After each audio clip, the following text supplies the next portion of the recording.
છાંદોગ્ય ઉપનિષદની અંદર સનત કુમાર અને નારદજીનો સંવાદ આવે છે. નારદજી પોતે અનેક પ્રકારની વિદ્યાઓ ભણ્યા છે. સનત કુમાર પાસે પોતે આગળની વિદ્યા ભણવા માટે જાય છે. જઈને પોતે વિનંતી કરે છે કે અધિહિ ભગવઃ, હે ભગવાન, તમે મને વિદ્યા ભણાવો. સનત કુમાર પૂછે છે કે તમે કઈ કઈ વિદ્યા ભણીને આવ્યા છો, એ મને કહો તો એનાથી આગળની વિદ્યા હું તમને ભણાવું. એટલે નારદજી પોતાની ડિગ્રીઓ ગણાવે છે. ઋગ્વેદમ ભગવો અધ્યેમિ, યજુર્વેદમ, સામવેદમ, અથર્વણમ ચતુર્થમ, ઇતિહાસ પુરાણમ પંચમમ. એમ કરીને ગણાવતા છેલ્લે સર્પ, જન, દેવ વિદ્યા, બધી વિદ્યા ગણાવે છે ત્યારે સંખ્યા થાય છે 22. 22 ડિગ્રીઓમાં માસ્ટર્સ કર્યું છે. અને પછી એ ગણાવે છે છેલ્લે કે આ બધું હું ભણ્યો છું, પરંતુ મને પ્રોબ્લેમ શું છે? સોહમ ભગવઃ શોચામી.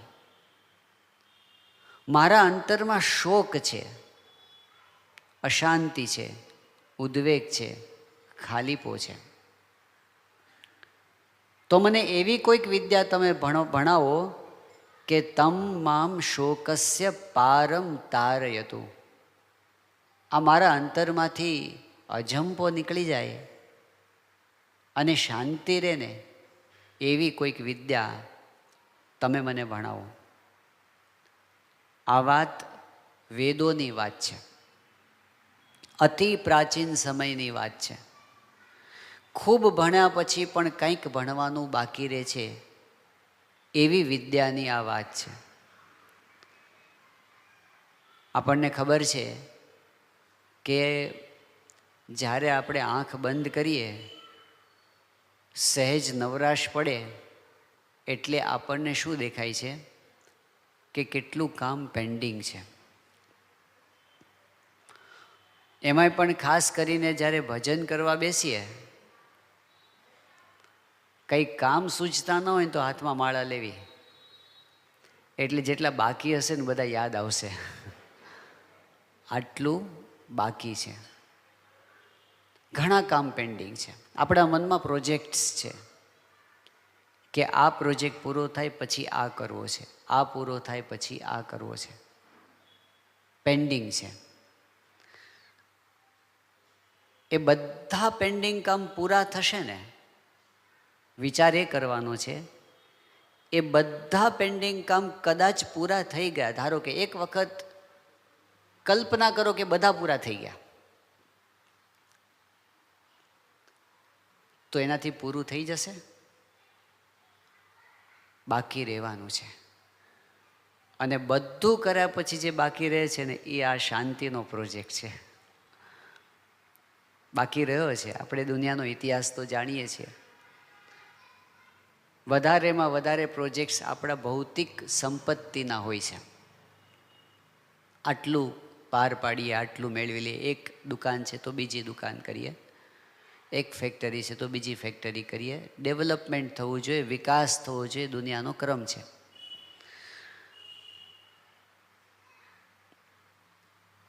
આપણે જે મન્વંતરમાં જીવીએ છીએ ને, સમયનો એક વિભાગ છે મન્વંતર.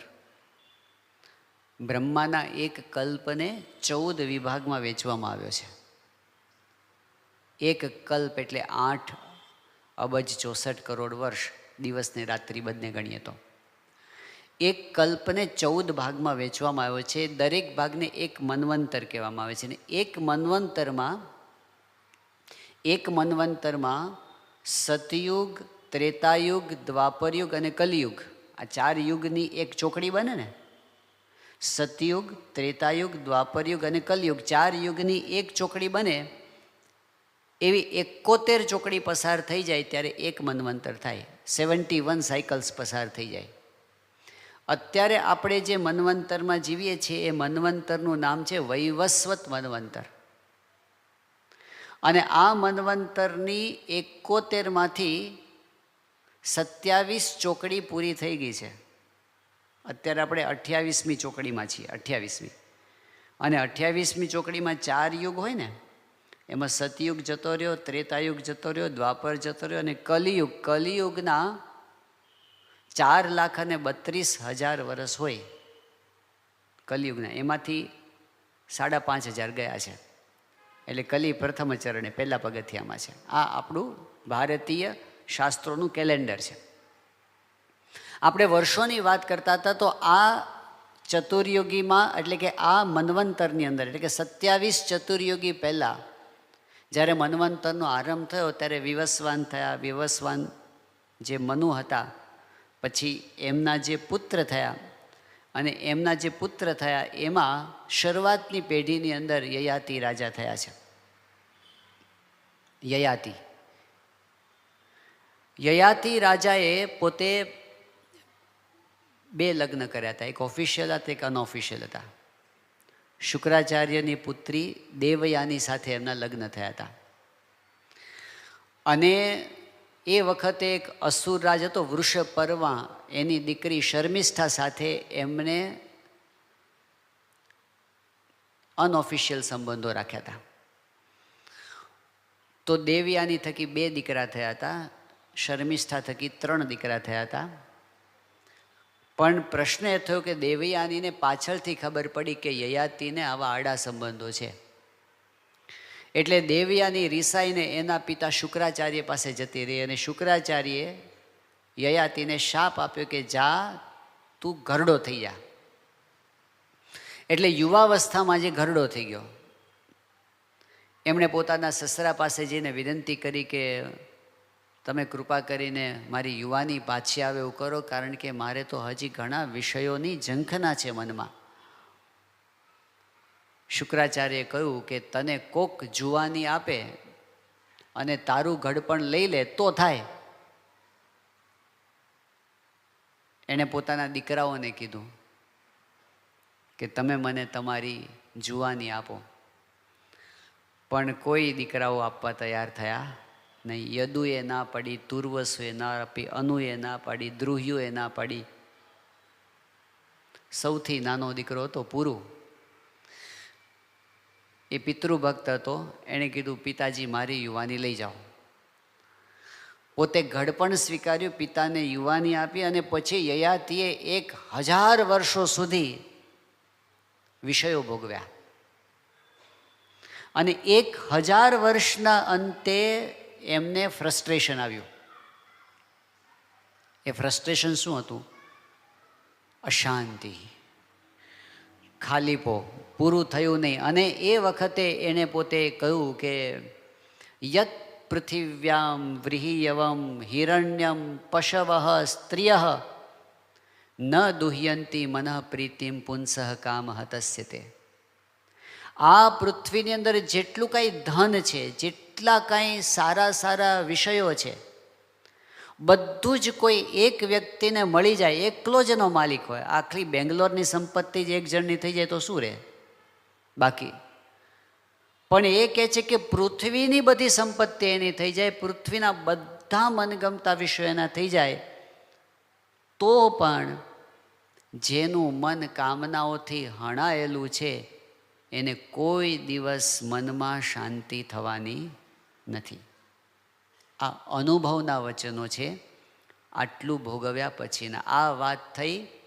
હવે ગુણાકાર કરજો કે એક ચતુર્યોગીની અંદર 43,20,000 વર્ષ થાય. એક ચતુર્યોગી ગુણ્યા 27 કરીને જેટલા વર્ષ થાય એટલા વર્ષ પહેલાંની વાત છે. એટલે લાખો વર્ષ પહેલાં યયાતિ પોતાનો અનુભવ કહી ગયા છે. આપણે થોડાક નજીક આવીએ. 4000 વર્ષ પહેલાંની વાત. બાઇબલની અંદર, ઓલ્ડ ટેસ્ટામેન્ટની અંદર કિંગ સોલોમનની વાત આવે છે, ઇઝરાયલનો રાજા. એના માટે એવું કહેવાયું કે he was the richest and the wisest man of his time. સૌથી વધારે ધનવાન, સૌથી વધારે બુદ્ધિમાન, કુશળ રાજવી હતો. વિષયોના ઢગલા હતા. 9.5 લાખ તોલા સોનું દર વર્ષે એના ખજાનામાં ખડકાતું હતું.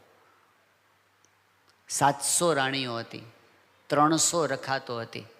દરેક રાણીને એક બંગલો હતો, દરેકને સ્વતંત્ર બગીચો હતો, દરેકને એક રથ હતો અને દરેક રથને 4 અરેબિયન ઘોડા હતા. વિષયોનો પાર નહોતો, પણ આખી જિંદગી એણે આવી દુનિયાની રીતે જોઈએ તો સફળ જિંદગી જીવ્યા પછી અનુભવ શું? હવામાં બાચકા, મારા હાથમાં કાંઈ આવ્યું નહીં. હજી થોડાક નજીક આવીએ. 200-250 વર્ષ પહેલાં નેપોલિયન થયો અને નેપોલિયને પોતે કીધું કે હું આખું યુરોપ જીતી લીધું, 90% યુરોપ પર કબજો મેળવી લીધો. બહુ જીવ્યો નથી, આમ તો 52 વર્ષે તો ગુજરી ગયો છે. પણ એણે કીધું છે નેપોલિયને કે દુનિયાની કોઈ પણ કમ્ફર્ટ હોય એ હું ખરીદી શકું એમ છું, દુનિયાની કોઈ પણ મિલકત મારા પગના તળિયે લાવી શકું છું, પણ સુખના 7 દિવસ મેં જોયા નથી. અનુભવો મેચ થાય છે. લાખો વર્ષ પહેલાં હોય કે પછી 4000 વર્ષ પહેલાં હોય કે પછી 200 વર્ષ પહેલાં હોય કે આપણે હમણાંની વાત કરીએ. બિલ ગેટ્સને બધા બહુ ઓળખે છે. દુનિયામાં સૌથી વધારે ધનવાન માણસ ઘણો સમય સુધી રહ્યા છે, હજુ પણ ધનવાન જ છે. આપણે કોઈને પૂછીએ તમારો પગાર કેટલો, તો વરસનો પૂછાય છે કે વરસમાં કેટલું કમાવો છો. બિલ ગેટ્સને પૂછવું હોય, સેકન્ડમાં 4 લાખ રૂપિયા કમાય છે. સેકન્ડમાં, 1 સેકન્ડમાં 4 લાખ. એટલે આપણે 1 મિનિટ પૂરી થાય ને તો કેટલા થાય? કરોડમાં જતા રહે, 2 કરોડ ઉપર જતા રહે 1 મિનિટમાં. અને આપણે 10 મિનિટ વાત કરી ત્યાં તો 25 કરોડ કમાઈ લીધા હશે. ઢગલો જ થતો જાય છે, ક્યાં નાખવા? સંપત્તિની અંદર કોઈ કમી નથી. રૂપિયામાં ગણીએ તો લગભગ 1200 કરોડ રૂપિયાનો બંગલો છે. સુવિધામાં શું ખામી હોય? પણ શું પ્રશ્ન થયો કે પતિ પત્નીને છૂટાછેડા લેવા પડ્યા. પણ કેવી પરિસ્થિતિમાં? એની દીકરીએ કીધું છે કે અમારા ઘરની અંદર છેલ્લા કેટલાય વર્ષોથી અમે સતત તણાવ ભર્યા સંજોગોનો અનુભવ કરીએ છીએ. ઘર તો એ જ છે, બધી સુવિધાઓથી સજ્જ, પણ તણાવ તો લાખો વર્ષ પહેલાં હોય, 4000 વર્ષ પહેલાં હોય, 200 વર્ષ પહેલાં હોય કે 3 વર્ષ પહેલાં હોય, અનુભવો એના એ જ છે. આ બધું કદાચ બધા પ્રોજેક્ટ પૂરા કરી લીધા ને તો એક પ્રોજેક્ટ બાકી રહેવાનો, એ કયો? શાંતિનો. અને એટલે આપણે જોઈએ છીએ પ્રમુખ સ્વામી મહારાજને જ્યારે ડૉક્ટર સુબ્રમણ્યમે પૂછ્યું દિલ્હીની અંદર, અક્ષરધામ જોઈને બહુ પ્રભાવિત થયા અને કીધું કે સ્વામી તમારો નેક્સ્ટ પ્રોજેક્ટ કયો છે? એટલે બધાના કાન સરવા થઈ ગયા, કારણ કે દિલ્હી અક્ષરધામ બનાવ્યો એટલે બધાને થયું કે દુનિયાનું શ્રેષ્ઠ સર્જન થઈ ગયું, હવે શું બાકી હોય? અને હવે સ્વામી શું કહેશે? બાપાના મનમાં શું છે? જ્યારે બધાના કાન સરવા થઈ ગયા ત્યારે સ્વામીએ શું કીધું? અમારો પ્રોજેક્ટ શું છે? ભજન કરવું, કરાવવું. અને પછી સ્વામી બોલ્યા, અમારો પ્રોજેક્ટ શાંતિ કરવાનો પ્રોજેક્ટ છે. આ અમારો કાયમી પ્રોજેક્ટ છે. સૌથી વધારે અગત્યનો પ્રોજેક્ટ છે શાંતિ થાય, આપણા હૃદયમાં શાંતિ થાય અને એ શાંતિનું પ્રવર્તન થાય. તો એ જ એમનું મુખ્ય કાર્ય છે. એટલે આપણે જોઈએ છે કે સત્સંગ દીક્ષા ગ્રંથનો આરંભ કરે છે મહાન સ્વામી મહારાજના પહેલા શ્લોકની અંદર મંગલાચરણમાં કહે છે, સ્વામિનારાયણ સાક્ષાત અક્ષર પુરુષોત્તમ સર્વેભ્ય પરમામ શાંતિમ આનંદમ સુખમ અર્પયેત. એમને આ આપવું છે કે બધાને શાંતિ થાય, સુખ થાય, આનંદ થાય. એ આપવું એ જ એમનો પ્રોજેક્ટ છે, જે બીજું બધું કર્યા પછી બાકી રહી જાય છે. તો ફેર ક્યાં પડે છે? ફેર એ પડે છે કે શાંતિ માટેની જે વિદ્યા, અધ્યાત્મ વિદ્યા, બ્રહ્મ વિદ્યા, એના તરફ ગતિ ન થાય ત્યાં સુધી કદાચ બીજું ગમે તેટલું આપણે ભણી લઈએ, ગમે તેટલું જાણી લઈએ, ગમે તેવું પામી જઈએ, કે ગમે તેવી પદવી મેળવી લઈએ, અને તો પણ શાંતિ થવાની નથી. આ શાંતિ કેટલી અગત્યની છે. શ્રીમદ ભગવદ્ ગીતામાં કહ્યું કે નાસ્તિ બુદ્ધિરયુક્તસ્ય નચાયુક્તસ્ય ભાવના નચ ભાવયત શાંતિ અશાંતસ્ય કુતઃ સુખમ. આ એક જે ચરણ છે ને, અશાંતસ્ય કુતઃ સુખમ, જેનું મન અશાંત છે એને ક્યાંથી સુખ મળે?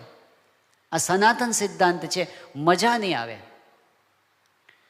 અને કેવું થાય કે જો ચિત્તમાં શાંતિ ન હોય ને, તો આખી દુનિયા છે ને કડવી જ લાગે. ચિત્તે પ્રસન્ને ભુવનમ પ્રસન્નમ. જો મનમાં શાંતિ હોય જે સમયે આપણને, અને એ સમયે આપણને છે ને બધું સારું સારું લાગે. કેટલો સરસ આ પવન ઠંડો ઠંડો વાય છે, આ કેવો ઝીણો ઝીણો વરસાદ વરસે છે, આ પંખીઓ કેવા કિલકિલાટ કરે છે, અને આ જુઓ ને બગીચામાં કેવી વનરાજી ખીલી છે, બધું સારું સારું લાગે. ચિત્તે પ્રસન્ને ભુવનમ પ્રસન્નમ, અને ચિત્તે વિષણ્ણે ભુવનમ વિષણ્ણમ. જ્યારે ચિત્તમાં અશાંતિ હોય ને ત્યારે શું લાગે? પંખીઓ કલરવ કરતા હોય તો કે આ શું ચીસો પાડે છે, બાળકો રમતા હોય તો શું કે આ શું દેકારો કરે છે, અને આજુબાજુ કાંઈ જ ન ગમે આપણને, જાણે દિશાઓ ખાવા દોડતી હોય એવું લાગે, મજા આવતી નથી. અતો બિલાશો યદિ તે સુખે સ્યા ચિત્ત પ્રસાદે પ્રથમમ યતસ્વ. જો ખરેખર સુખ શાંતિ કોઈને જોતા હશે, મહાન સ્વામી મહારાજ ઘણી વખત કહેતા કે 500 રૂપિયાના પલંગમાં સૂઈએ તો 8 કલાક ઊંઘ આવે, તો 5000ના પલંગમાં કેટલા કલાક આવે? અને 50,000ના પલંગમાં કેટલા કલાક આવે? ને 5 લાખના પલંગમાં ને 50 કરોડના પલંગમાં ઊંઘ ઉડી જાય છે. એવી ત્રિરાશી નથી કે જેના ઘરમાં 1 કરોડ હોય અને 1 કિલો સુખ હોય, ને 100 કરોડ હોય ને 100 કિલો સુખ હોય, ને જેના ઘરમાં 10,000 કરોડ હશે ને 10,000 કિલો સુખ હશે અંતરમાં. જીવન નિર્વાહ માટે અર્થ જરૂરી તો છે, પણ શાંતિ વસ્તુ આખી જુદી છે.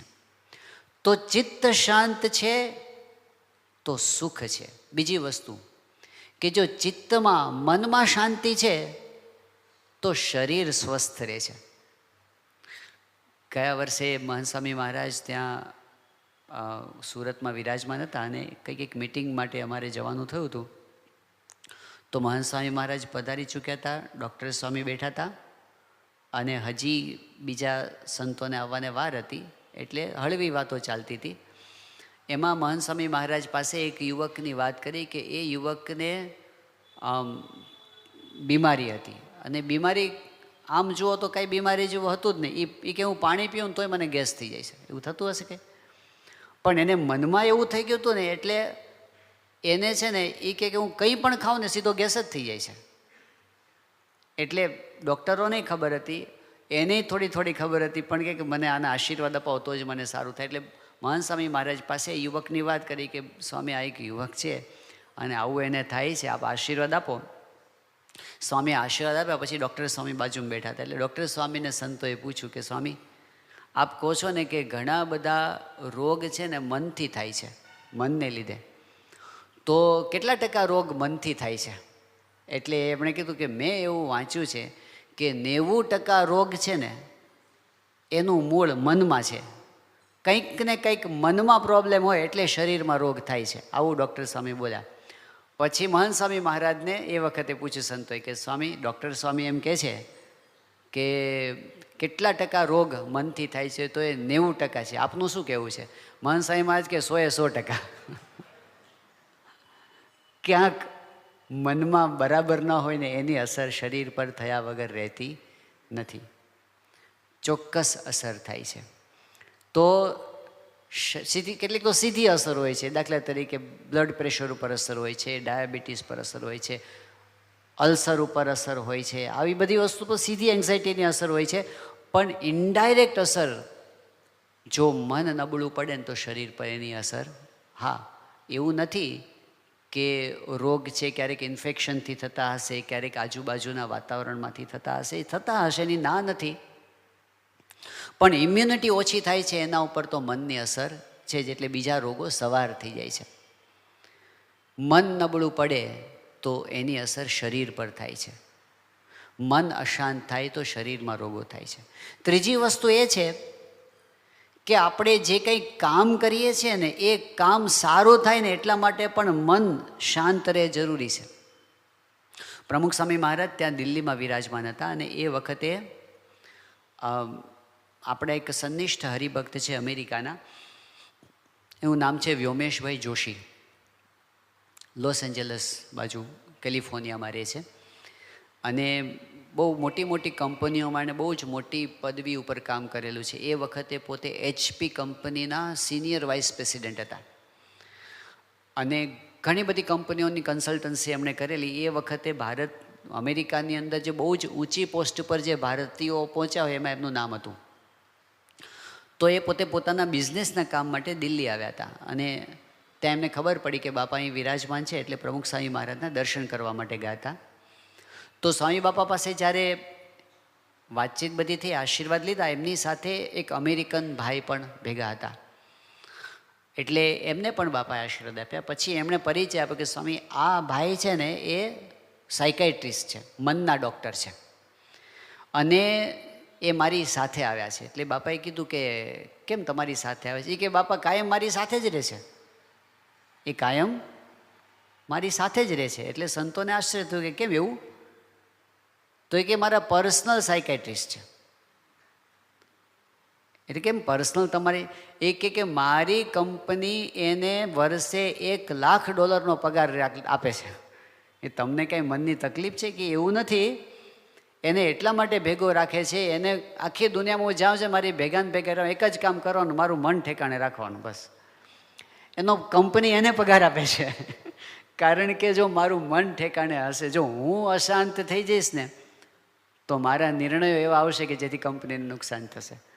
એટલે એને ખબર પડે છે કે જો સારું કામ કરવું હોય ને તો મન ઠેકાણે જોઈએ. મન શાંત હોય ને તો કામ સારું થાય છે, એફિશિયન્સી વધે છે, પ્રોડક્ટિવિટી વધે છે, એકાગ્રતા વધે છે, ક્રિએટિવિટી વધે છે. તો ત્યાં પણ મનની જરૂર છે. મન શાંત હોય તો સંબંધો સુધરે છે, કારણ કે મોટા ભાગના સંબંધો છે ને આપણે ડિસ્ટર્બ થઈએ ને પછી કંઈક બોલાઈ જાય આપણાથી ને પછી ગડબડ થાય. જો ગુસ્સો એક જ ખાલી હટાવી દઈએ ને આપણે તોય કેટલાય સંબંધો બગડતા બચી જાય. પણ મૂળ કારણ છે મન, એની અસર આપણા સંબંધો પર થાય છે. મનની અસર આપણી ભક્તિ ઉપર થાય છે, એ તો થાય જ છે, કારણ કે મન ના હોય તો પછી શું થાય? ભક્તિ કેવી થાય આપણી? જો મનમાં ઉદ્વેગ હોય ને પછી આપણે પૂજા કરવા બેસીએ, મજા ન આવે. મન શાંત હોય તો ભક્તિ સારી થાય છે. અને છેલ્લે મોટી વાત તો એ છે કે મન શાંત હોય ને તો ભગવાનને સંત વધારે રાજી થાય છે આપણા ઉપર. ગુણાતીતાન સ્વામીની વાતોમાં છે, ભજન કરતાં કરતાં ક્રિયા કરીએ તો અંતરમાં ટાઢું રહે. અને અંતરમાં ટાઢું જોઈને મોટા સાધુ રાજી થાય. જેનું અંતર ધગતું હોય એને દેખીને શું રાજી થાય? તો એમની દ્રષ્ટિ વિશેષ પડે છે આપણા ઉપર. અને જ્યારે મોટા પુરુષની દ્રષ્ટિ થાય ત્યારે જીવ સુખીઓ થઈ જાય. એ બીજું વિશેષ સુખ છે, એ આગળનું સુખ છે. પણ એમની દ્રષ્ટિના અધિકારી થવા માટે પણ આપણું મન શાંત હોય ને તો એમની દ્રષ્ટિ થાય છે. એટલે એટલી તો ખબર પડે છે કે આપણા જીવનનો એક ઘણા બધા પ્રોજેક્ટ્સ છે, પણ એક મુખ્યમાં મુખ્ય પ્રોજેક્ટ હોય તો એ છે શાંતિ. અને એ શાંતિનો માર્ગ છે અનુભવીઓએ આપણને બતાવ્યો, આધ્યાત્મિકતામાં બતાવ્યો. આપણે હવે પછીના દિવસોની અંદર એ વાત જોવાના છીએ કે શાંતિના માર્ગે જતાં આપણે એવી કેટલીક જગ્યાઓ છે જ્યાં આપણે અટકી જઈએ છીએ, આપણો રસ્તો બ્લોક થઈ જાય છે, આપણને આગળ સૂઝતું નથી. એવી એવી જગ્યાઓએ આપણે મનમાં અશાંતિનો અનુભવ કરીએ છીએ ત્યારે ત્યાંથી એક સાઈડનો રસ્તો કાઢી આપે છે. અનુભવી પુરુષો. એ વચનામૃતમાં છે, એ સ્વામીની વાતોમાં છે, એ સત્પુરુષના વચનોમાં છે, આપણા શાસ્ત્રોની અંદર છે. એવી કઈ કઈ જગ્યા છે જ્યાં આપણે અટકી જઈએ છીએ અને ત્યાંથી આગળ કઈ રીતે જવાય છે, એ જે માર્ગદર્શન આપણને આપ્યું એ આપણે જોવાના છે. એમાં સૌથી પહેલો મુદ્દો એ છે, આ પહેલો મુદ્દો એવો છે કે લગભગ કોઈના લિસ્ટમાં જ ના આવે. શાંતિ મેળવવા માટે જે જતા હોય ને એના લિસ્ટમાં જ ના આવે એવો આ મુદ્દો છે. અને એ મુદ્દો જેટલો સ્પષ્ટ સ્વામિનારાયણ ભગવાને કર્યો છે ને એટલો દુનિયામાં ક્યાંય જોવા મળે એમ નથી. એ પહેલો મુદ્દો કયો છે? પહેલો મુદ્દો એ છે કે જ્યારે કોકનો અવગુણ આવે છે ને ત્યારે આપણને અશાંતિ થાય છે.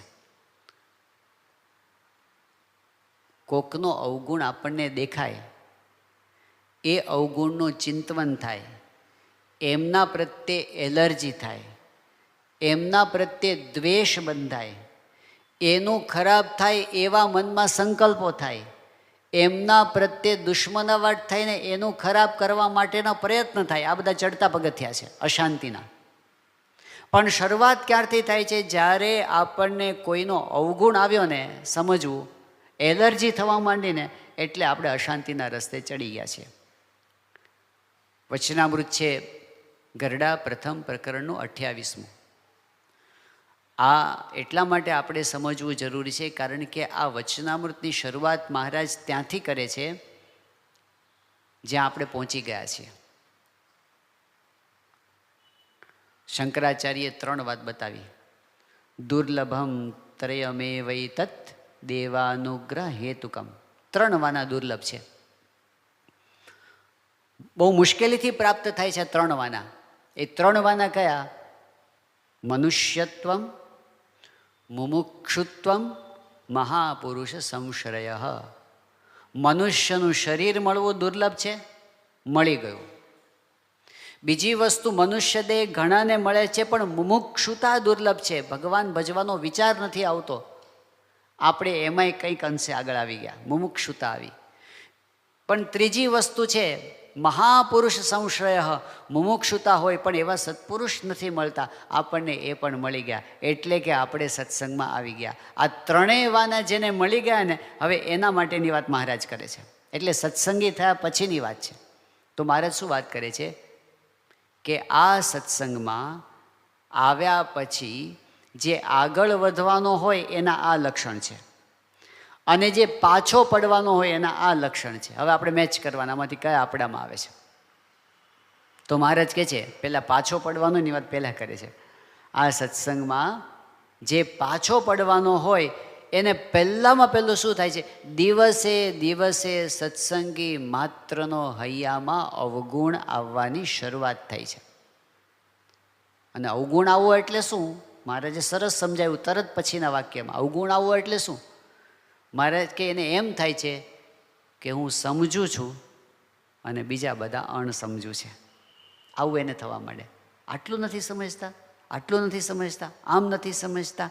ત્યાંથી શરૂઆત થવા માંડે. હું સમજું છું અને બીજા સમજતા નથી. એનું પરિણામ શું આવે છે? મહારાજ કે એનું પરિણામ એ આવે છે, રાત્રિ દિવસ હૈયામાં મૂંઝાયા કરે.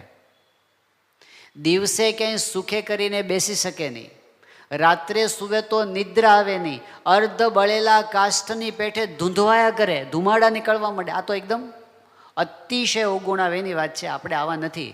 આપણને તો દિવસે ઊંઘ આવી જાય છે, એટલે રાત્રે ઊંઘ ના આવે એવું આપણને થતું નથી. પણ સામે બીજી વાત બતાવી છે. જે સત્સંગમાં જે આગળ વધવાનો હોય, દિવસે દિવસે સત્સંગી માત્રનો હૈયામાં ગુણ આવે છે. બધા મારાથી મોટા છે, હું બધાથી નાનો છું. અને એનું ફળ શું મળે છે? એનું ફળ એ મળે છે, 8 પહોર સત્સંગનો આનંદ એના હૈયામાં રમતો રહે છે. હવે આપણી પરિસ્થિતિ શું છે? આટલા બધા તો ખરાબ નથી આપણે કે રાત્રિ દિવસ ધૂંધવાયા કરતા હોય એવું તો નથી, પણ આ બાજુય નથી. એટલે 8 પહોર સત્સંગનો આનંદ તો તે વચમાં ક્યાંક છીએ. એટલે સત્સંગી માત્રનો અવગુણ નથી આવતો, પણ કેટલાકનો આવી જાય છે. કેટલાકનો જે આવે છે ને અવગુણ, એ આપણી શાંતિને બગાડી નાખે છે. ખરેખર અગત્યની વસ્તુ છે. યોગીજી મહારાજે યોગી ગીતાની અંદર એક એવો અદ્ભુત સિદ્ધાંત મૂક્યો. યોગી બાપા કે મોટપ શું? ચલો મોટપ શું? વ્યાખ્યા મૂકો. મોટપ શું? આપણને એમ કે 50, 100, 500, 1000, લાખ માણસ આપણને રિસ્પેક્ટ આપે, આપણને પ્રેમ કરે તો આપણે મોટપને પામે આ દુનિયામાં. યોગી બાપાએ પહેલી જ ચોકડી મૂકી, માણસ માને એ મોટપ નહીં. તો કઈ મોટપ? યોગી બાપા કે હૈયામાં શાંતિ રહે મોટપ. અને પછી તરત વાત કરી કે હૈયામાં શાંતિ કેમ રહે? યોગી બાપા કે હું કોઈનો અવગુણ લેતો નથી એમ એના અંતરમાં ટાઢું રહે. આ કેટલી અદ્ભુત ક્લેરિટી આની અંદર છે શાંતિ માટેની. આખી દુનિયા જો આપણને માનતી હશે ને તો પણ આપણને શાંતિ થવાની નથી, જ્યાં સુધી આપણે કોઈકનો અવગુણ લેતા હશું ત્યાં સુધી. આ દુનિયામાં મોટા મોટા સેલિબ્રિટીઝ છે ને એની દશા આવી છે. એમને હજારો માણસો માને, લાખો માણસો માને, એની પાછળ ને પાછળ ફરતા હોય, પણ જ્યાં સુધી એમના હૃદયમાં બીજાનું સ્થાન ન હોય, પ્રેમ ન હોય, આદર ન હોય, નિર્દોષ ભાવ ન હોય, એલર્જી હોય, એને અશાંતિ જ રહે. માઇકલ જેક્સન જેવા પોતે હવે કેટલી લોકચાહના પ્રાપ્ત કરી, પણ એના અંતરમાં શું લાગતું? હું સાવ એકલો આવ્યો છું. I am the loneliest person in the world. આખી દુનિયાનો સૌથી એકલો. અરે ભાઈ, તમે બહાર નીકળો છો ને તમારા દર્શન માટે લોકો પાછળ પાછળ દોડાદોડી કરે છે, પણ અંતરમાં કેમ નથી શાંતિ? કોઈકનો પણ અવગુણ હોય ને આપણને મજા આવે નહીં. સત્પુરુષની વિશેષતા એ છે, લાખો લોકો એમને ચાહે છે એ એમની મોટપ નથી, એ સૌને સાચા દિલથી ચાહે છે ને એ જ એમની મોટપ છે. આજે આપણે જોઈએ છે હૈયામાં શાંતિ રહે મોટપ. અને હૈયામાં શાંતિ શું? યોગી બાપા કે હું કોઈનો અવગુણ લેતો નથી, એવું જ્યારે મનમાં રહે ત્યારે આપણને શાંતિ સાચા અર્થમાં રહે છે. બીજી વસ્તુ એ છે, થોડાક આગળ વધીને પોઝિટિવ સાઈડમાં હમણાં જઈએ. કોઈનો અવગુણ ન લે, બીજા પ્રત્યે સારી ભાવના રાખે અને બીજાનું ભલું થાય એવો વિચાર રાખે. પ્રમુખ સ્વામી મહારાજનું સૂત્ર, બીજાના સુખમાં આપણું સુખ છે. સામાન્ય વસ્તુ નથી. બીજાના દુઃખમાં દુઃખી થવું સહેલું છે. બીજાના દુઃખમાં દુઃખી થવું સહેલું છે. એ કરુણા છે, પ્રેમ છે, દયા છે. પણ બીજાના સુખમાં સુખી થવું ને એ બહુ અઘરું છે. કે આ ક્યાં આગળ વધી ગયો આટલો બધો? આ કેવી રીતે વધી ગયો? કોકની મોટપ, કોકનું સુખ જોઈને રાજી થવું ને એ સ્પિરિચ્યુઅલ મેચ્યોરિટી છે.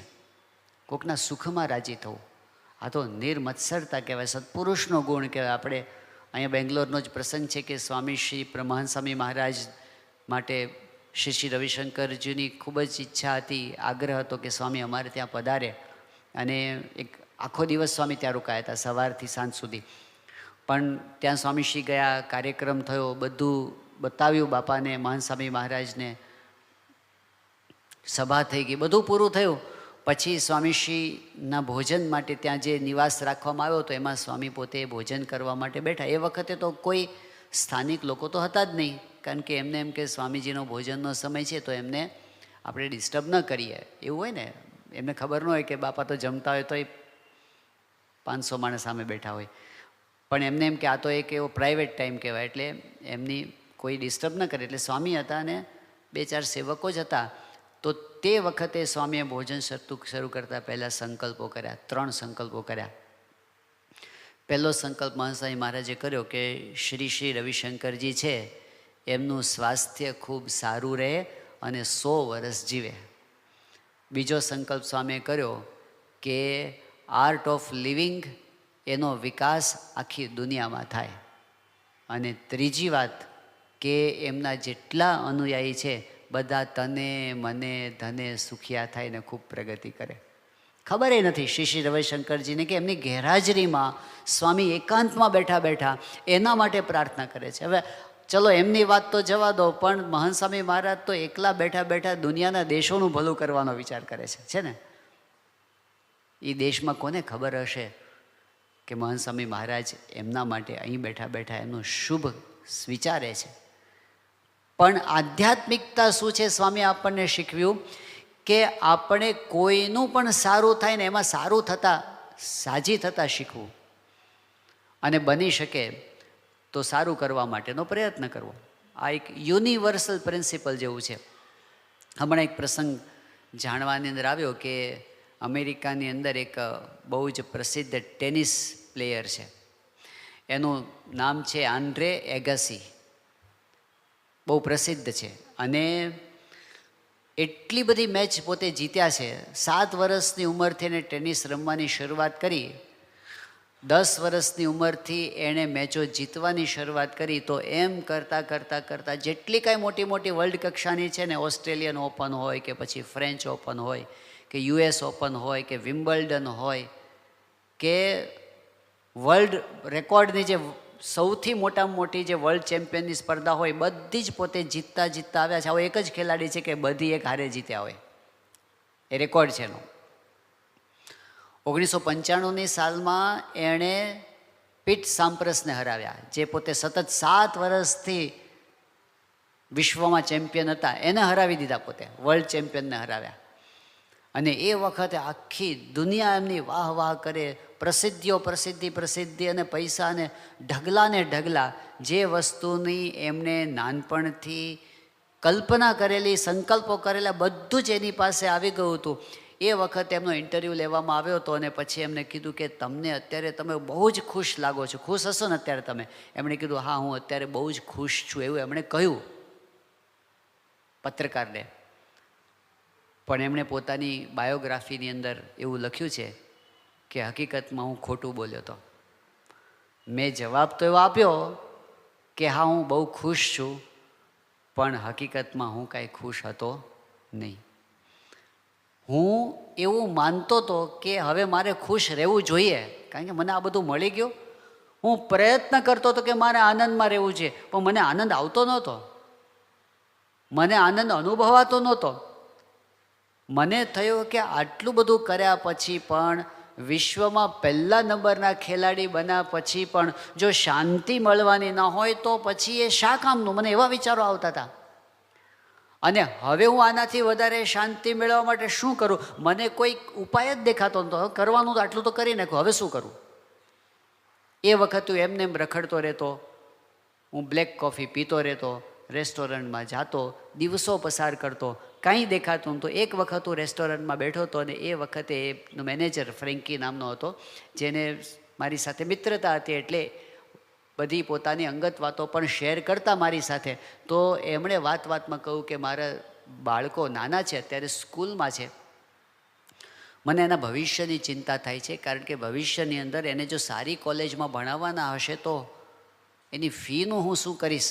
એટલે હું અત્યારે એનો પ્રયત્ન કરું છું કે ક્યાંકથી અત્યારથી એવું કંઈક કરું કે જ્યારે કોલેજમાં આવે ત્યારે એના ફીઝની વ્યવસ્થા હું કરી શકું.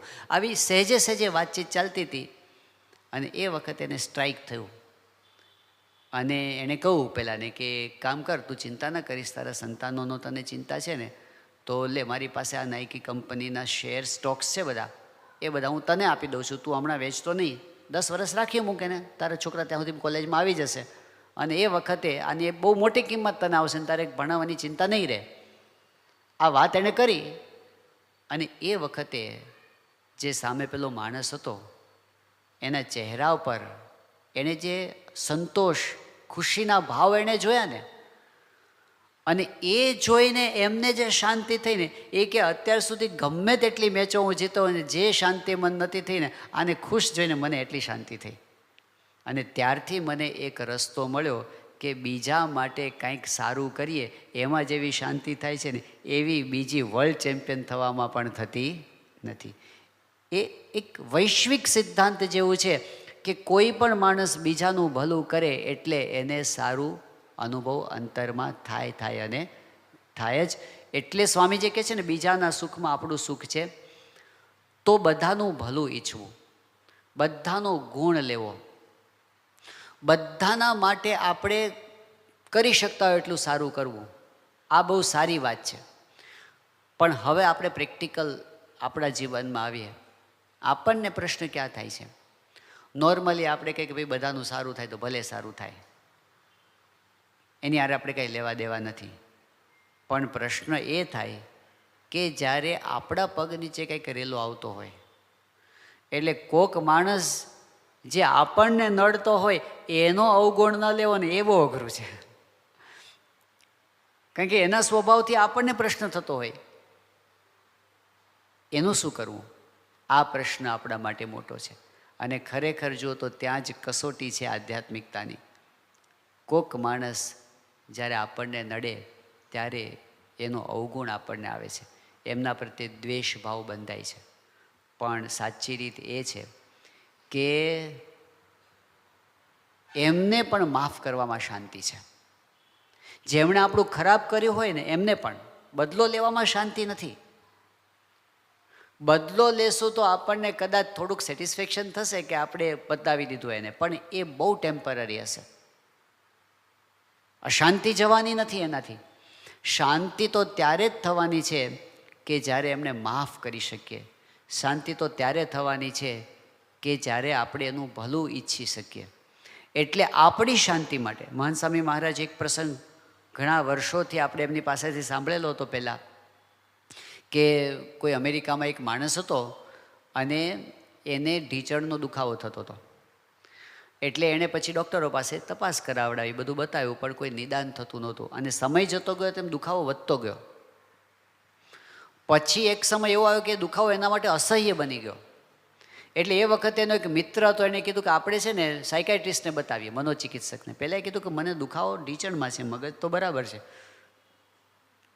તો એના મિત્ર કહે કે જો આમે તે આટલા પૈસા તો ખર્ચા છે, આટલા બધા ફિઝિયોથેરાપિસ્ટની ટ્રીટમેન્ટ લીધી છે ને આટલા બધા ઓર્થોપેડિક્સને બધા આટલા બધા MRI કરાવે, કાંઈ થયું નથી, તું ટ્રાય કરવામાં શું વાંધો, થોડાક પૈસા વધારે ખર્ચી લે. એટલે પેલો કે કાંઈ વાંધો નહીં, જઈએ. ડૉક્ટર પાસે ગયા. હવે સાયકાઇટ્રિસ્ટ તો શું કરે, બધું હિસ્ટ્રી પૂછે. એટલે એણે હિસ્ટ્રી પૂછી કે તમારે કોઈની સાથે દુશ્મનાવટ છે? એટલે પહેલાં કીધું હા છે. એ કોની સાથે છે? કે મારા સગા ભાઈ સાથે. કે શું પ્રોબ્લેમ છે? કે એને જ્યારે જરૂર હતી ત્યારે $5000 એણે મારી પાસેથી માગ્યા હતા ઉછીના, ને મેં એને આપ્યા હતા 5000. પછી કીધું કે મેં જ્યારે પાછા માગ્યા તો હવે એ માણસ ફરી ગયો અને મને એમ કહે છે કે તે મને કાંઈ આપ્યું જ નથી અને મને ખોટો પાડે છે. આવું કહેતા તો પેલો એકદમ ધુઆપુઆ થઈ ગયો. એટલે પેલા ડૉક્ટરે કીધું કે તમારું નિદાન થઈ ગયું છે. હવે તમારે જો સાજા થવું હોય તો એના માટેનો ઉપાય એ છે કે તમારે તમારા ભાઈ પાસે જવાનું અને એની પાસે માફી માગવાની. પેલું કે તમે ડૉક્ટર છો કે કોણ છો?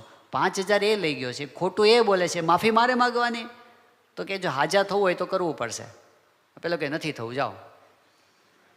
એ ઘરે પાછો આવી ગયો. પણ 2-3 દિવસ થયા ને પાછો એટેક આવ્યો. એટલે પછી એનો મિત્ર પરાણે ઢસરડીને ત્યાં જ લઈ ગયો. એ ડૉક્ટરે કીધું, મહાન સ્વામી મહારાજના શબ્દો છે, એ ડૉક્ટર કે જો હું જજ નથી, હું ડૉક્ટર છું. જજ હોત તો હું ન્યાય અન્યાયમાં પડત. હું ડૉક્ટર છું ને તારે સાજા થવું હોય તો તારા માટે આ છે કે તું તારા મનમાંથી એ વસ્તુ કાઢી નાખ અને તું તારા ભાઈ પાસે જઈને માફી માગીને તારા સંબંધો સુધારી દે. એટલે પેલો માણસ મને તૈયાર થયો, એના ભાઈને ત્યાં ગયો, બહારનું ખખડાવ્યું, એના ભાઈએ ખોલ્યું. હવે આને જોઈને એને ફાળ પડી કે ઉઘરાણી કરવા આવ્યો હશે. પણ એ કાંઈ બોલે પહેલાં આણે કીધું કે જો હું તારી પાસે ઉઘરાણી કરવા નથી આવ્યો, હું તને મળવા આવ્યો છું. એ કે સારું આવો, બેઠા. શું કામ હતું? એ કે કામ એ છે કે હું તારી પાસે માફી માગવા આવ્યો છું. એટલે પહેલાં ને આશ્ચર્ય થયું. એ કેમ? કે પેલી 5000 વાળી જે વાત હતી ને, મને એવું લાગે છે કે મેં તને નહીં બીજા કોકને આપ્યા હશે. મને મનમાં એવું કંઈ કરી ગયું, મેં તને આપ્યા, પણ હવે મને એવું લાગે છે કે હવે વાત બધી જવા દે, જે હોય તે ગયું તે ગયું, હવે આપણે એને સંભાળવું નથી.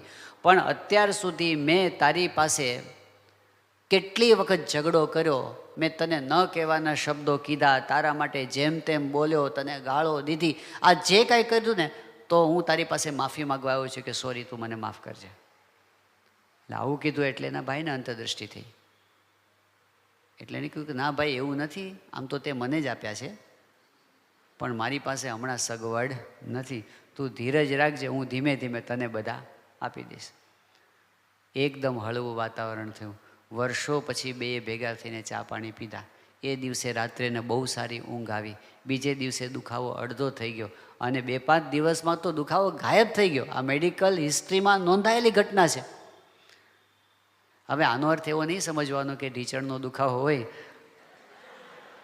એ બધાને કાંઈ માનસિક નથી હોતું, કારણ કે ઘણા કારણો હોય છે. આર્થરાઇટિસ હોય છે, ઉંમરના ઘસારા હોય છે, ઘણાય કારણો હોય છે. પણ નક્કી એટલું થાય છે કે મનમાં કોઈના પણ પ્રત્યે આપણને દ્વેષ હોય, સાચો કે ખોટો, સાચો હોય ઘણીવાર દ્વેષ, માણસ જ એવો હોય. પણ સાચો કે ખોટો આપણને કોઈના પ્રત્યે દ્વેષ બંધાયો તો એનું તો ખરાબ થાય કે ન થાય, પણ આપણું તો ખરાબ થાય ને થાય. શારીરિક રીતે, માનસિક રીતે, સામાજિક રીતે, આધ્યાત્મિક રીતે, બધી રીતે આપણને તો નુકસાન થાય. એટલે આપણા ભલા માટે આપણે મનમાંથી બીજા પ્રત્યેનો ડંખ કાઢી નાખીએ ને, એ આધ્યાત્મિકતા છે. અને એ સાચો રસ્તો છે. ઉંદર હોય ઘરમાં, ઘણીવાર મરેલો ઉંદર ઘરમાં હોય અને એ ઘરમાં હોય તો આપણને કેટલા દિવસ વધારે રાખીએ આપણે, એ જેટલો વધારે રાખીએ ત્રાસ વધારે થાય. એમ આ બધી ઘટનાઓ કેવી હોય છે? મરેલા ઉંદર જેવી હોય છે. એને જેટલું આપણે મનમાં સંઘેરી રાખીએ, કેટલાક લોકો શું કરે છે, લિસ્ટ કરી રાખે છે કે ટાણે કેવા થાય, વારો આવે ને ત્યારે આટલા જવાબ આપવાના છે આપણે. જે વસ્તુ ભૂલવા જેવી છે એને યાદ રાખીને, મહંત સાહેબમાં જ એક વાત એ કરે છે કે કોઈ માણસ તમને લાફો મારે અને આપણને ગાલ તમતમે અને 10 મિનિટ એનો દુખાવો રહે તો એમાં સામેવાળાનો વાંક છે એવું આપણે માની લઈએ. પણ એ માણસે એકવાર લાફો માર્યો છે, આપણે 10 વખત એને યાદ કરીએ અને 10 વખત દુઃખી થઈએ, એમાં કોનો વાંક છે? એમાં એનો વાંક નથી, એમાં આપણો વાંક છે. નેગેટિવ ઘટનાઓને વારંવાર સંભાળીને દુઃખી થવાની જે ટેવ પડી છે એ અશાંતિ વધારે છે. ફરિયાદોને ભેગી નહીં કરવાની, માફ કરતા. બાપુ આતંકવાદીને માફ કરી શકતા હોય પ્રમુખ સ્વામી મહારાજ, તો આપણે શું? આપણે સત્પુરુષના જીવન સામું જોઈએ છે કે એમની, આજે મહંત સ્વામી મહારાજને આપણે જોઈએ તો એમને જીવનમાં ઘણું સહન કરવાનું આવ્યું છે, પણ એમણે કોઈ યાદ રાખ્યું જ નથી. કોના તરફથી શું સહન કરવાનું આવ્યું છે? આમ જો તો એમની યાદશક્તિ બહુ જ તેજ છે. 50 વર્ષ પહેલાંની વસ્તુઓ કાલે મળ્યા હોય એવી રીતે પોતે આપણને યાદ કરીને બતાવી દે છે. પણ જે એમને સહન કરવાનું થયું છે ને, જિંદગીમાં એક પણ વખત એમણે યાદ કર્યું નથી, કોઈનાય તરફથી નહીં. એ અંદરના હોય, બહારના હોય, જે હોય તે દ્વેષ જ નહીં કોઈ પ્રકારનો. 2019ની સાલમાં મહંત સાહેબ મહારાજ નાઇરોબી હતા અને એમાં એક દિવસ કેવું હતું કે સ્વામીને પૂજા બહાર નહોતી કરવાની, એમના પેલો બેઠક ખંડ હોય એમાં જ પૂજા હતી એમના ઉતારામાં. એટલે સ્વામીશ્રી પોતે પૂજા કરવા બેઠા હતા અને સંતો જ હતા ખાલી સામે અને કીર્તન ગવાતું હતું. અને એમાં પેલું કીર્તન શાસ્ત્રીજી મહારાજનો સંગ ભાઈ મને ભાગે મળ્યો છે કીર્તન ગવાતું હતું.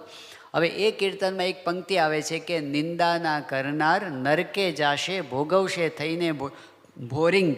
જે નિંદા કરશે આ સત્પુરુષની એ નરકમાં જાશે અને એ પોતે સાપનો અવતાર લેશે.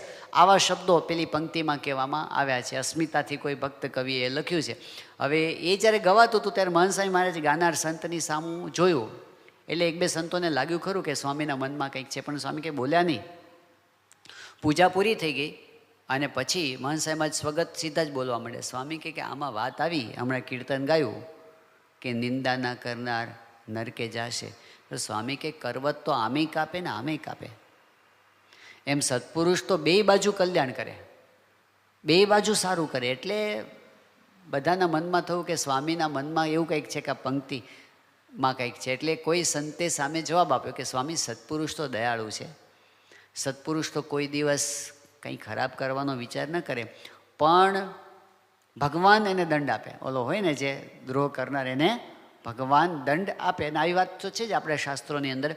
મુક્તાનંદ સ્વામીએ કીધું કે જો મેરે સંતકુ રતિ એક દુવે તેહી જડ ડારું મેં ખોઈ. તો મનસાઈમાં છે કે ના એમાં એ જે વાત છે ને એ જુદી વાત છે અને અહીં જુદી વાત છે. એટલે બધાને લાગ્યું કે સ્વામીના મનમાં છે ને એ વસ્તુ નથી અત્યારે. એટલે પછી સંતોએ આ બાજુ વાત કરી તો આત્મા સ્વરૂપ સ્વામી કહે કે સ્વામી નૈરોબીની અંદર યોગી બાપાની નગરયાત્રા નીકળી હતી અને એ વખતે નગરયાત્રા ફરીને આવ્યા પછી યોગી બાપા બોલ્યા કે કોઈ આપણી નગરયાત્રા જોઈ અને કટાક્ષ કરે કે માળા સ્વામિનારાયણિયા એવું કોઈ કટાક્ષ કરે ને એનુંય કલ્યાણ થાય. માણસે આજ કે બસ આ બરાબર. એટલે એમના મનમાં આ હતું. તો સ્વામી કહે કે આ કીર્તનની પંક્તિ છે ને આપણે સુધારવાની જરૂર છે. એવું કહીને સ્વામી પછી રૂમની અંદર ગયા, પણ હજી એમના મનમાં પેલા વિચારો ચાલુ હતા. એટલે સ્વામી કે વખાણ કરે કે નિંદા કરે, જે કરે તે હડફેટે ચડવો જોઈએ એનું કામ થઈ જાય. હડફેટે ચડવો જોઈએ આમ કહીને સ્વામી પોતે આરામમાં ગયા. પછી હવે બાર આમ બધા ભેગા થયા. આત્મસ્વરૂપ સ્વામી હતા, પછી જ્ઞાનપ્રિય સ્વામી હતા, શ્રુતિ પ્રકાશ સ્વામી હતા, પ્રિયવ્રત સ્વામી હતા, બધા ભેગા થયા કે સ્વામી કીધું છે આ પંક્તિનો હવે શું કરું. એટલે મહંત સાહેબે જે બોલ્યા હતા બધા શબ્દો અમે લખ્યા એમના શબ્દોમાં. અને પછી મધુરવદન સ્વામી આપણા એ તો સારા કવિ છે એટલે અમે એ બધું એમને મોકલ્યું કે સ્વામીની ઈચ્છા છે કે આના ઉપર પંક્તિ બદલાય. એટલે એ તો શીઘ્ર કવિ જેવા છે એટલે તને કલાકમાં 5 વિકલ્પો મોકલી દીધા કે આમ પણ થાય, આમ પણ થાય, આમ પણ થાય, આમ પણ થાય, બધી પંક્તિ મોકલી એણે. પછી અમે બેઠા, પછી 5માંથી 2 પંક્તિ ઉપર અમે આવ્યા કે આ આપણે સ્વામીને બતાવીએ. એ 5માંથી 2 પંક્તિમાંથી અમારું બધાનું તો એક ઉપર ટાર્ગેટ હતું કે આ વધારે સારી છે, પણ આપણે સ્વામીને પૂછી લઈએ. તો પંક્તિ એવી બની હતી કે ભાવે કુભાવે જે વંદે કે નંદે, વંદે એટલે વંદન કરે, નંદે એટલે નિંદા કરે. ભાવે કુભાવે જે વંદે કે નંદે કલ્યાણ થાશે અભંગ ભાઈ મને ભાગે મળ્યો છે. એટલે એનો કે જે કરે એનું બધાનું કલ્યાણ થશે. અને બીજી પંક્તિમાં શું હતું કે ભાવે કુભાવે જે વંદે કે નંદે ધામ પમાડે અભંગ ભાઈ મને ભાગે મળ્યો છે. એટલે એકમાં શું હતું કલ્યાણની વાત હતી અને બીજામાં એવું હતું કે ધામમાં જશે એ વાત હતી. એટલે અમને બધાને એક સરખું એવું લાગ્યું કે આપણે કલ્યાણવાળું બરાબર છે. કારણ કે કલ્યાણના છે ને ઘણા અર્થો થાય છે અને કલ્યાણના લેવલ પણ ઘણા બધા છે. એટલે કલ્યાણ તો ધામમાં તો આત્યંતિક થઈ ગયું. એટલે કે આ તો હવે આવા માણસ તો કે થોડું આત્યંતિક કલ્યાણ કરાય. એટલે એ તો અરે પેલું કલ્યાણ બરાબર છે, એનું ધામવાળું બરાબર નથી. એટલે અમે બધા એક ઉપર આવ્યા. પછી સ્વામીને બપોરે બતાવવા માટે ગયા અને કીધું સ્વામી આ 2 પંક્તિ આવી છે પણ અમને બધાને એમ લાગે છે કે આ કલ્યાણવાળી રાખીએ. એટલે મહંત સાહેબમાં જોયું ભાવે કુભાવે જે વંદે કે 2 પંક્તિ વાંચી. પછી કીધું સ્વામી કલ્યાણવાળી રાખીએ. સ્વામી કે ના. સ્વામી કે ધામ. સ્વામી કે ધામમાં જ જાય. હવે વિચાર કરો કે જે પોતાનો નિંદા કરતા હોય, આજે જે બધા આપણી સ્વામિનારાયણની કે એની નિંદા કરતા હશે ને ત્યારે બધા આપણો વિરોધ કરતા હશે ને બધા ધામમાં આપણને ભેગા થવાના છે. કારણ કે આ સંકલ્પ કરીને બેઠા છે. આ બધાને ત્યાં આજુબાજુ જશે આપણી આજુબાજુ. એટલે ભાવે કુભાવે જે વંદે કે નંદે ધામ પમાડે અભંગ. એમનું દિલ જુઓ અને સમર્થ છે. પાછા એવું નથી કે ખાલી વાતો કરે છે, ધામ પમાડવા માટે સમર્થ છે ને એ સંકલ્પ કરે છે કે ધામમાં લઈ જશું. એટલે બાકી શું રહ્યું? એમને કોઈ દુશ્મન નથી. એ બધાનું ભલું ઈચ્છે છે અને એટલે એમણે જે આપણને રસ્તો બતાવ્યો કે આપણને પણ એ જ રસ્તો લઈએ કે બધાનું ભલું ઈચ્છવું, બધાને માટે આપણે સારું ઈચ્છવું. જ્યારે કંઈ આવા પ્રસંગો બને, કોઈકની સાથે આપણા સંબંધોમાં ગરબડાટ થાય, એ કુટુંબમાં હોય કે સત્સંગમાં હોય કે ગમે ત્યાં હોય, પરિવારમાં હોય, ત્યારે આપણને પ્રશ્ન શું નડે છે કે આપણને બધી ભૂલ સામેવાળાની દેખાય છે કે આવું કર્યું ને એટલે મને પ્રોબ્લેમ થયો છે. પણ આપણને પ્રસંગ યાદ છે કે ભગતજી મહારાજ વડતાલની અંદર હતા. એ સમયની અંદર એક પ્રસંગ એવો બન્યો કે પવિત્રાનંદ સ્વામી બહુ મોટા સંત હતા અને સદગુરુ કહેવાતા હતા. અને ભગતજી મહારાજને વિમુખ કરવામાં જેમણે બહુ મહત્ત્વનો રોલ ભજવ્યો હતો એ પવિત્રાનંદ સ્વામી.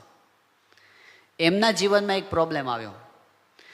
વસ્તુ તો સાધારણ પ્રણાલિકાઓમાંથી એ વાત થઈ હતી. કારણ કે એ વખતે આપણે જે સંધ્યા આરતી થાય અને પછી જે પેલી ધૂન બોલાતી રામકૃષ્ણ ગોવિંદ જય જય ગોવિંદ, હરે રામ ગોવિંદ જય જય ગોવિંદ કીર્તન ધૂન બોલાય છે.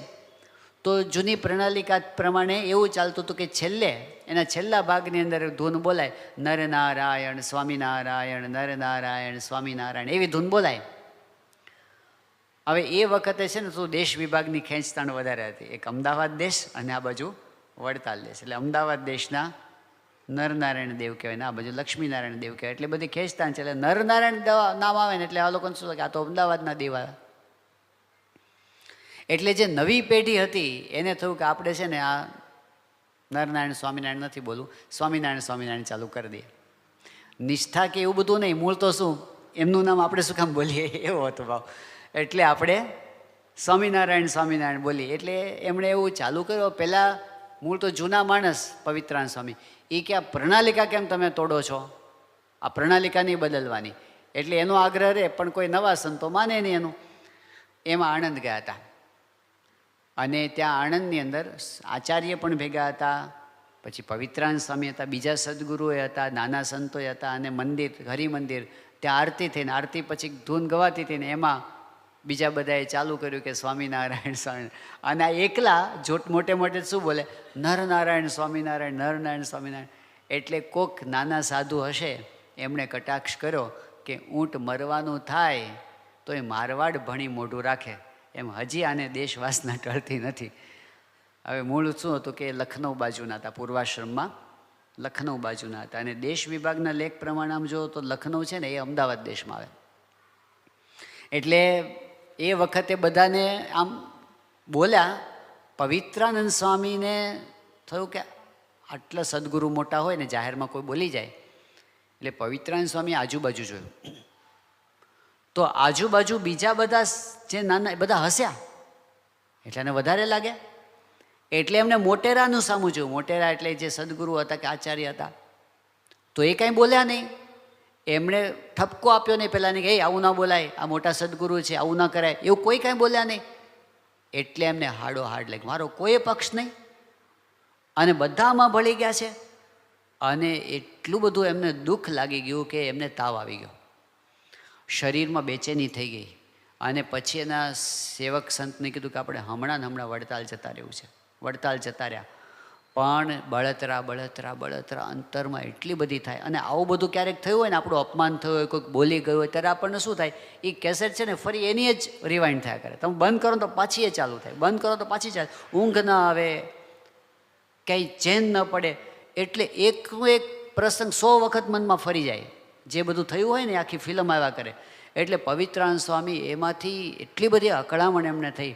પણ મહારાજના સંત હતા ને, એમને એટલી ખબર હતી કે કથા વાર્તાથી શાંતિ થાય.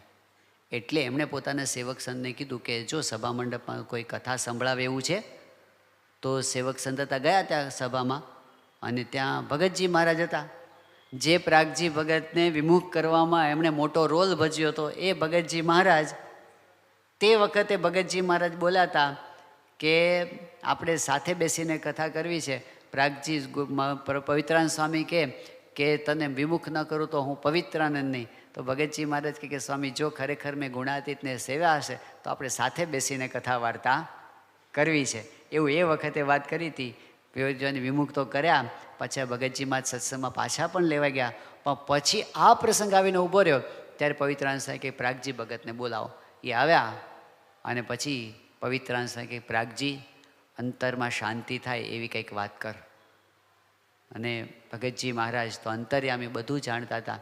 એમણે પંચાળાનું 3જું વચનામૃત વંચાવ્યું. અને એ વચનામૃતની અંદર પહેલા જ પેરેગ્રાફની અંદર જે વાત આવે છે, મહારાજે કહ્યું કે જે કેવળ બીજાના જ અવગુણને જુએ છે ને પોતાના અવગુણને નથી જોતો ને એ મૂર્ખ છે. પવિત્રાનંદ સ્વામી આ સાંભળતા હતા. ભગવાનની કૃપાથી અને ભગતજી મહારાજના પ્રતાપે એમને શું થયું, અત્યાર સુધી એમના મનમાં એમ હતું કે આ બરાબર કરતા નથી, આ બરાબર કરતા નથી, આ બરાબર. પણ આ વચનોથી એનું ફોકસ અંદર ગયું. એમણે પોતાની જાતનો વિચાર કર્યો અને એમને એવો વિચાર આવ્યો કે જેણે અપમાન કર્યું, જેણે વાણી વિવેક છોડી દીધા, એનો વાંક છે તો ભલે એનો વાંક હોય. પણ મને આ સત્સંગની અંદર 30, 40 વર્ષ થયા અને હજી એક શબ્દ હું સહન ન કરી શકતો હોઉં તો એ મારો વાંક નહીં. 40 વર્ષ મેં સત્સંગમાં કર્યું શું? અને એક્ઝામ્પલ સામે જ હતું પ્રાગજી ભગત, કે આ પ્રાગજી ભગતનું કેટલું અપમાન થયું છે છતાં પણ એના મુખની રેખા બદલાઈ નથી. અને હું આટલું અપમાન સહન ન કરી શક્યો તો એ મારો વાંક છે. મારે એટલા તો ખમતીદર થવું જોઈએ ને સત્સંગમાં.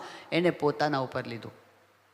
જ્યાં સુધી એમને એમ રહેતું હતું કે પહેલાં લોકોને જ્યારે ઠપકો અપાય એને દંડ થાય, એના ઉપર પગલાં લેવાય તો જ મને શાંતિ થાય એમ થતું હતું ને, હવે બદલાઈ ગયું. હવે બાજી મારા હાથમાં છે. જેને જે બોલવું એ બોલે. જો મને સમજણ થઈ જશે તો શાંતિ મને આવી જશે. અને એટલે એમણે બધાને ભૂલ બાજુમાં મૂકી અને પોતાની ભૂલ સામું જોયું ને, શાંતિ થવા માંડી, તરત ટાઢું થવા માંડ્યું. એટલે સાચો ઉપાય તો એ છે કે આપણે જે કોકના અવગુણ જોશું ને ત્યાં સુધી આપણને મજા આવવાની નથી. આપણી ભૂલનો સ્વીકાર, અને એમાં પણ જો ખરેખર શૂરવીરતા હોય તો આપણી ભૂલની માફી માગવા સુધીની તૈયારી. હવે આ બહુ જ અઘરી વસ્તુ છે, અતિ શૂરવીરતાનું કામ છે. એક હરિભક્ત હતા, તો હવે આપણા એક સંત સાથે પોતે વિચરણમાં સાથે જોડાયા હશે વિદેશમાં. પછી વાતચીતમાં એમને વાતમાં નીકળી એના પરિવારની, અને પછી એણે કીધું કે મારે મારી દીકરી સાથે બોલવાનો પણ વ્યવહાર રહ્યો નથી.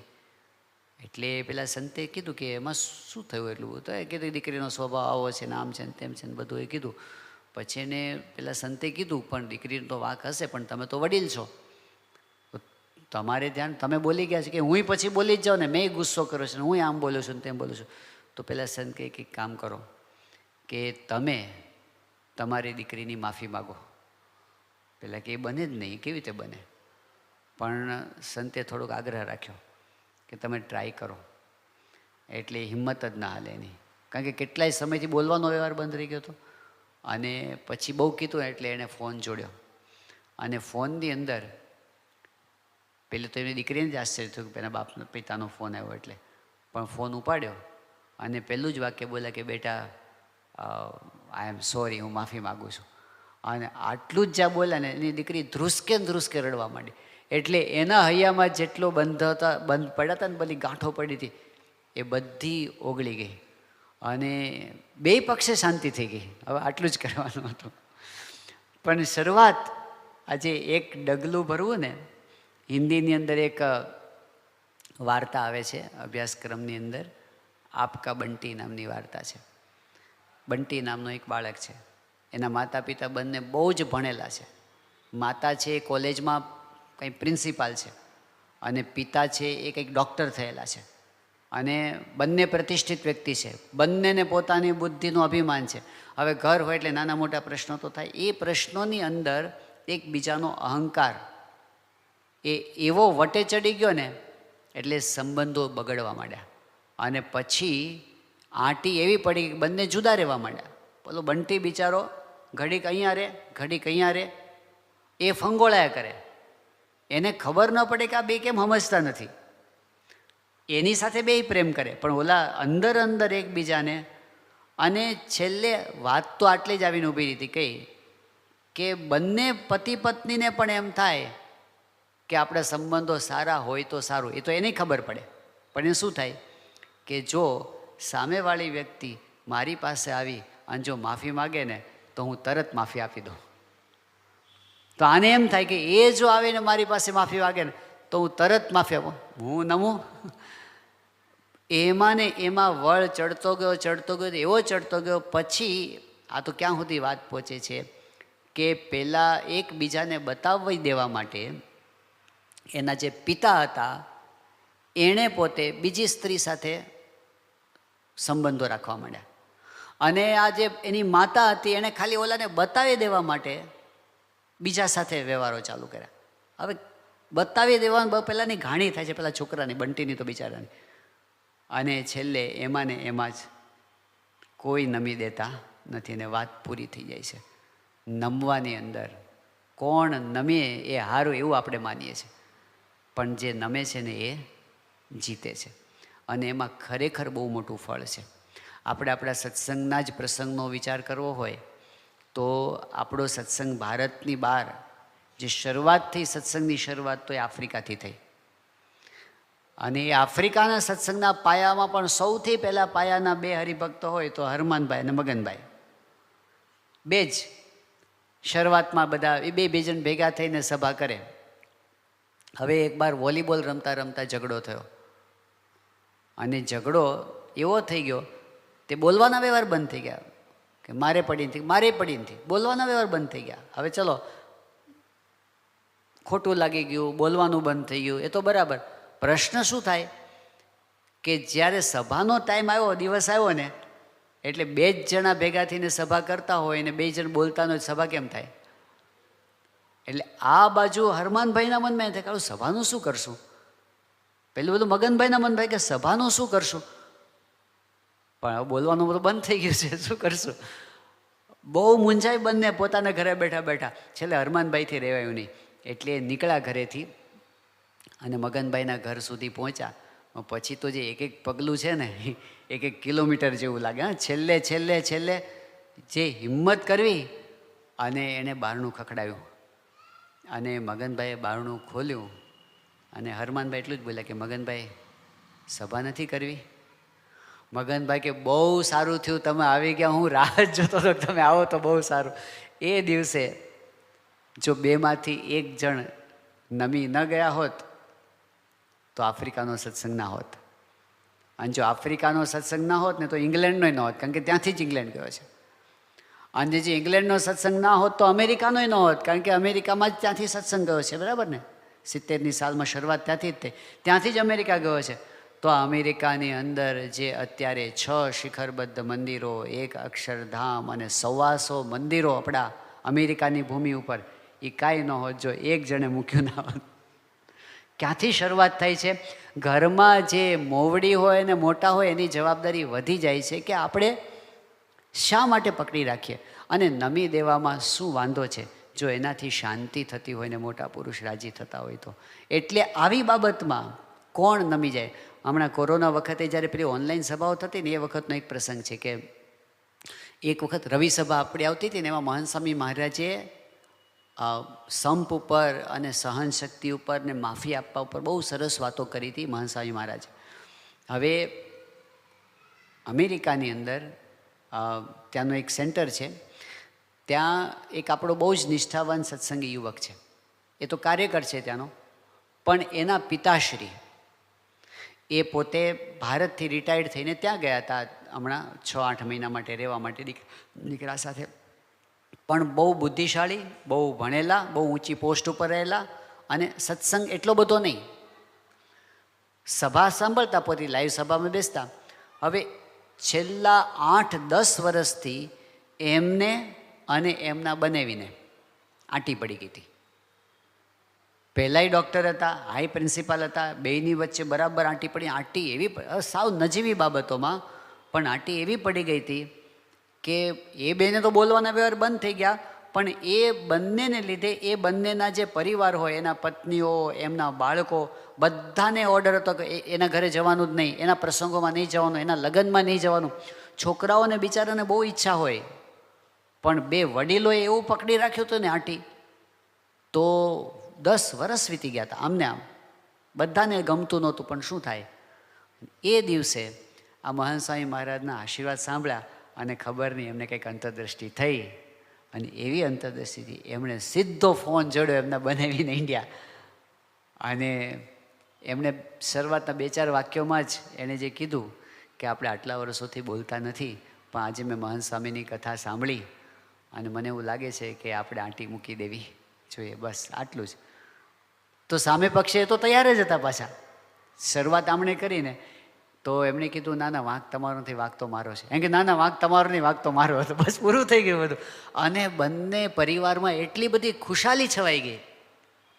એ છોકરાએ અડધો કલાક મારી સાથે ફોનમાં વાત કરી, જે આનંદ વ્યક્ત કર્યો કે અમારા પરિવારમાં જે બધાના મનમાં ભાર હતો ને 10 વર્ષથી, એકદમ હળવા ફૂલ અમે થઈ ગયા. પણ શરૂઆત કોણ કરે? એટલે આજે શાંતિ છે ને, એ અહંકાર રાખી મૂકવામાં નથી, કોઈનો અવગુણ જોવામાં નથી, કોઈના જૂના હિસાબો પકડી રાખવામાં નથી, પણ ભૂલી જવામાં છે, માફી આપવામાં છે, માફી માગવાની અંદર છે, ઉદાર થવાની અંદર છે. અને એવું જો થાય તો ખરેખર સંબંધોમાં અને આપણા હૃદયમાં બધે શાંતિ શાંતિ શાંતિ થઈ જાય એવું છે. એટલે આજે વચનામૃતની અંદર મહારાજે જે વાત કરી છે ને, કે આપણે ભલે ભગવાનની ભક્તિ કરતા હોઈએ, પણ જ્યાં જ્યાં આપણે બીજા સાથે વ્યવહાર કરવાનો થાય છે, સત્સંગમાં ભક્તો સાથે, પરિવારમાં આપણા સગાવાલા સાથે, પણ જેમની જાની સાથે વ્યવહાર કરવાનો થાય છે, એમના જે કાંઈ સ્વભાવો હોય તો એનો અવગુણ જ્યારે આપણે નહીં જોઈએ, એમના ગુણ જ્યારે આપણે જોશું, જ્યારે આપણે આપણી ભૂલનો સ્વીકાર કરીશું, જ્યારે એમની ભૂલની આપણે માફી માગીશું અને એમની ભૂલને આપણે માફ કરીશું, તો એનાથી જ ખરેખર આધ્યાત્મિક શાંતિ આપણા હૃદયની અંદર થાય છે. ટેમ્પરરીલી એવું લાગે કે આપણે હાર સ્વીકારી લીધી, પણ ખરી જીત આની અંદર જ છે, કારણ કે ભગવાનને સંત એમાં રાજી થાય છે. એટલે આ એક વસ્તુ આજે આપણે જોઈ, કઈ કઈ જગ્યાએ આપણું શાંતિ અટકી જાય છે, એમાં એક કોઈકનો અવગુણ આવે છે કે દ્વેષ બંધાય છે ત્યારે આપણી શાંતિ અટકી જાય છે. એમાં આગળ જવાનો રાજમાર્ગ આપણને વચનામૃતની અંદર બતાવ્યો, યોગી બાપાએ બતાવ્યો, પ્રમુખ સ્વામી મહારાજ, મહંત સ્વામી મહારાજે બતાવ્યો. તો આપણે પ્રાર્થના કરીએ કે એ શાંતિના માર્ગે આપણે આગળ વધી શકીએ. શ્રી સ્વામિનારાયણ ભગવાનની જય.